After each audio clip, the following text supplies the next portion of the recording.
Well, I'm talking with Chelsea Good, who manages the government and industry affairs for the Livestock Marketing Association.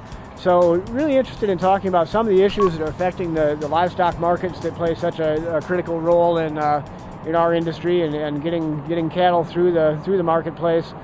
And I know that one of the issues that LMA has really been involved in over the years and now as it's kind of come to fruition is the Animal Disease Traceability. And I wonder if you could tell us about how that's affected markets, or how you see that law kind of playing out as producers and the markets adjust to the new rules. Oh, certainly, John. Animal disease traceability is a big issue for markets because markets are a main point of traceability, a main point to collect that information. And we've been grateful at LMA to have the ability to work with the Cattle Industry ID Working Group throughout the proposal, the federal rule, and making recommendations on that proposed rule. I think that the final rule that's being implemented as of March 11th definitely has some very positive components to it. In particular, the decision of USDA to wait and have a separate rulemaking process for the identification of younger beef animals under 18 months of age. That was a recommendation that working group made that we thought was very positive that they followed. In addition, the ability to use back tags rather than an official ID for cattle that are going directly to slaughter.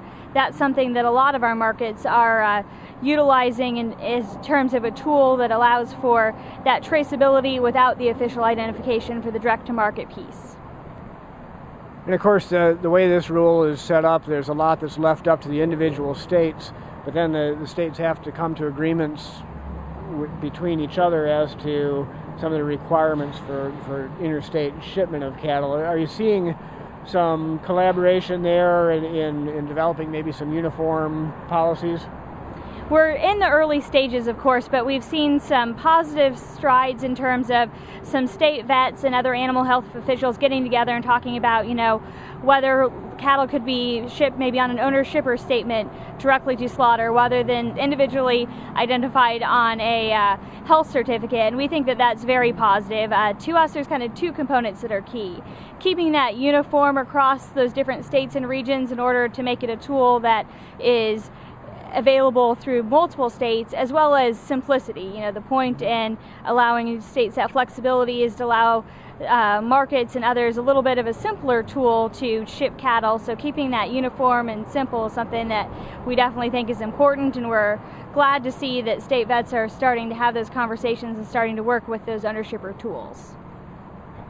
I understand you have kind of an anniversary coming up for the auctioneers who play such a key role in the cattle markets, and maybe some special events going on in association with that. We do, actually.